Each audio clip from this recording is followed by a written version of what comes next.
Okay, thank you very much. I'm here with Dr. Enamul Haque from East West University in Dhaka, Bangladesh, and I'm Philip Shaw. I'm from Dresden, Ontario, Canada, and we're here to put together another East West for you this month. And today we're talking about how to respond to some of the natural disasters that we're increasingly seeing around the world. And it just so happens right at the present time, we're seeing quite a flooding event in Bangladesh. Now, Bangladesh has floods every year because of the monsoon season this time of year, and this one just seems to be somewhat accentuated versus past flooding events. And of course, what we have to try to understand is how do we help the people in a flooding event like this, a natural disaster like this.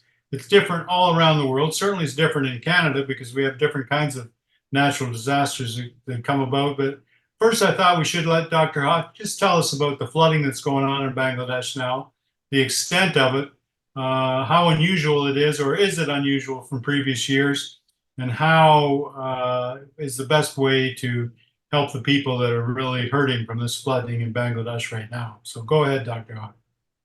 Thank you. Thank you, Phil. Uh, I think Bangladesh, you all know, is basically at the bottom of the Himalayan uh, plateau. And in other words, if you look into the Bangladesh, it's a delta, which basically means the whole watershed runs into, there are three major rivers, the Padma Ganges, which actually comes into Bangladesh, the Brahmaputra, and the Meghna. So three main rivers flows into Bangladesh, eventually goes to the Bay of Bengal. And the whole Bangladesh is technically a floodplain. So Bangladesh, and it's actually, there are 200 plus, 50 plus rivers in Bangladesh. In a small territory, but 100, 200 plus rivers, 54 of them comes from India, 52 of them, and two comes from Myanmar. So it's a basically mix up of, it's basically India surrounding. So every river flows into Bangladesh. And Bangladesh being at the bottom of the watershed, obviously it drains 93, 94% of the total water. So when you look at it from a macro point of view, you realize Bangladesh has to live with flooding. So, but the problem that happens this year is that the area district which is being flooded, which is the coastal district, two districts, Noakhali and Feni. There are 11 districts right now being flooded, but those other districts, they are used to it. But Noakhali and Feni were flooded, where flood was not an issue at all. These were the districts in the coast. These districts even often prepared themselves or brace against cyclones, not for flood. So this year, because we know the Bangladesh has a change in government, I think everybody was more interested in the government and how the government is shaping up with the new government. But all of a sudden, there was a flood. And I think the most important part of the lesson is that as the flood hit and there was no prior warning, so everyone started to find whom to blame. So the very interesting part is that the free media, I would say the YouTube media, Facebook media, they obviously say the water is coming from India. As I said, all the water comes from India. So they said India has basically created this panic because the previous government was pro-Indian. So this is what happened. So this was an interesting story. Politically looks very gullible. People would like to take it. But obviously, it's not scientifically true. What happened, the part of the Indian state of Tripura and Mizoram, these two states had a huge rainfall. And because of the heavy rainfall, we also part of Bangladesh, the water started running down and it eventually gushed into the Feni district. And Feni not being experienced of flood, and they were mostly prepared for cyclone and storm surges, or particularly tidal surges. So they actually always prepare for blocking the seawater coming inside, rather than releasing the northern water goes into the sea. So this was a big problem because this is how the huge water flow came. And because there was no flood experience, many of the canals were all filled up. many of the roads were done in a way without knowing the slopes. So to me, when I look into this particular episode, I realized that Feni and Noakhali was not ready for it. And that is something that has happened. So I looked, in fact, one of my friends called me on that day and he said, there's a lot of blame on India. What do you think? So I told him, I said, to my knowledge, this is not true. But then they actually mentioned one of the dam that has been not broken, but they released more water from that dam. So I checked on the internet and I realized this dam is actually releasing water. Water flows north-south, and eventually come to Kumilla, the district you have visited before. Yes, many So, times. so I actually was worried because Kumilla is far away from there, and the water will take about 3-4 days. But since everybody was looking at the southern Bangladesh, nobody understood it will come to Kumilla. So Kumilla was eventually hit, and all the dams were in Bangladesh side. The river dam was broken, so which created a lot of problem for us. But the point that I think is important is that when you look into the climate change story around the world, I think preparation that we used to have usual preparation for cyclone, for example, in Bangladesh, has now turned into flood warning and turned into flood-related disaster mitigation. The problem that happens is when you have an area and people are not ready for it, it's very difficult to distribute relief operations. So we had specifically with regard to that, you had mentioned that one of the greatest things that you could provide relief for people in flooding is water itself, drinking water and water to cook with. So this takes me back to a few years ago, long time, I would say 2007 and 8, when there was, again, there was a big cyclone, and cyclone Sido. And I remember visiting that place 6 months after the cyclone. My terms of reference for visiting this place was to understand how well the relief operation functioned. Now, remember, coastal districts are prepared for cyclones. So I went to these places. And this, when it's remember, cyclone also means flooding. But this flooding is coastal water flooding, not the runoff, not the river flooding.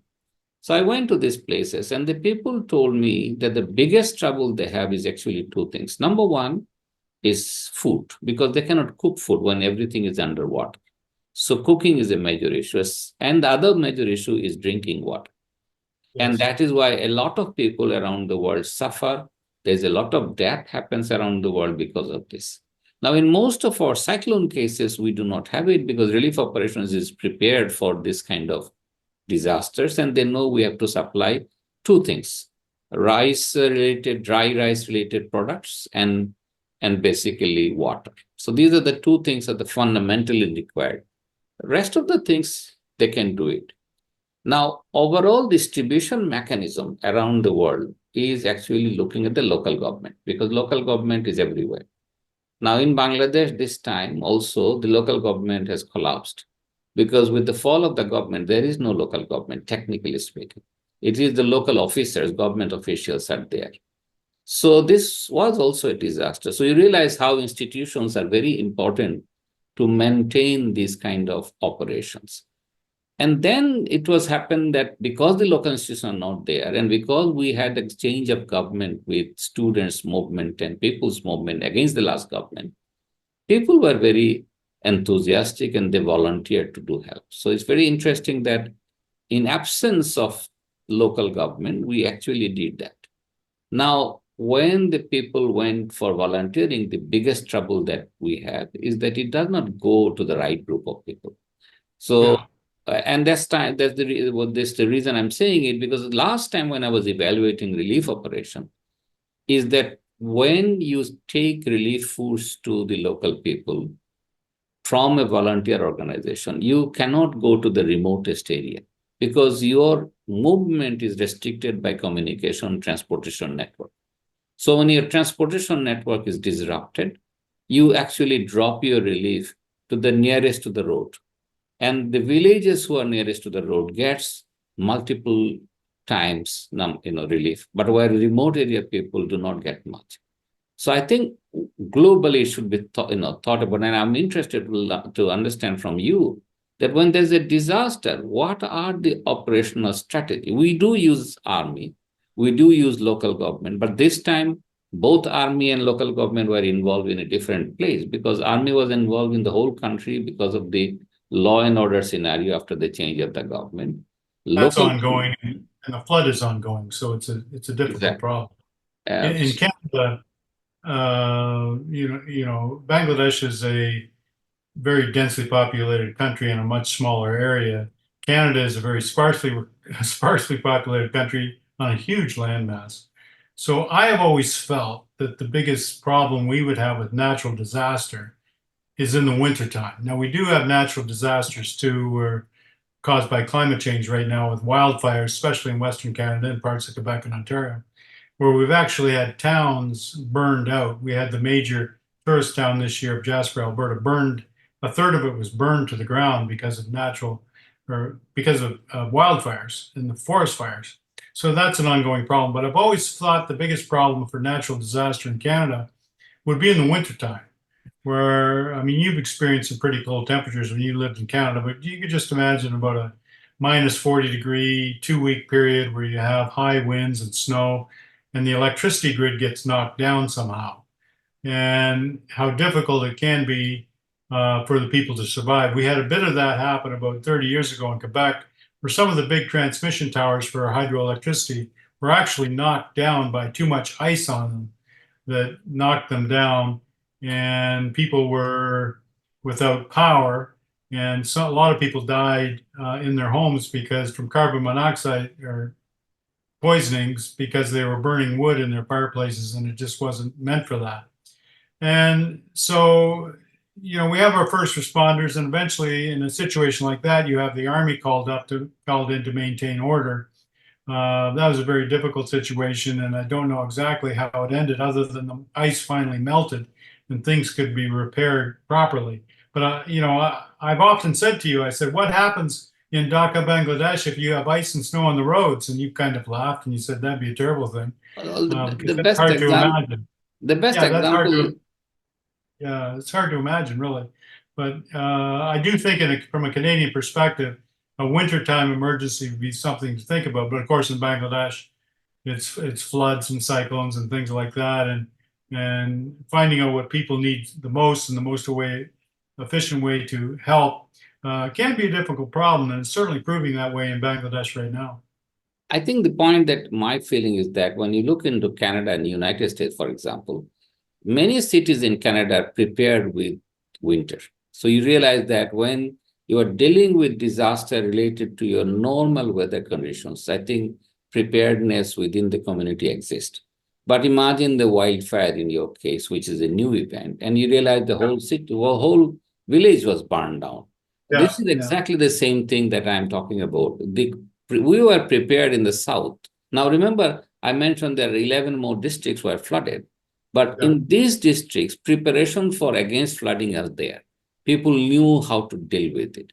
But the southern district, which was not prepared for flooding, it's a disaster for them, real disaster. So I think the biggest challenge to me when I look at climate change issues around the world is that we are prepared with the existing set of disasters, but the same area might now get into a different set of disasters. And I think that preparedness is still missing in That's many right. parts of the world. Changes are only constant, and with climate change and things like that, it's these natural disasters are going to become different, and emergency preparedness is going to have to be different as well. But just like anything, it's kind of difficult to predict the future and difficult to know exactly what will be needed. Yes, I think that's something for our viewers to look into and think through. Our objective is to let them think that when we talk about climate change, it's not just simple changes. We are talking about changing nature of disaster and being prepared differently. I think our whatever we are used to it is not going to work into the future. And this is a very good example when I see that. Very much so. And as we move ahead, I mean, I'll be following the floods here in Bangladesh in the next few days and weeks. I have to have to separate the disinformation I'm getting from what's really actually happening. And you get that here too as well. But so it'll be a challenge for everybody as we move ahead. Thank you. Thank you very much.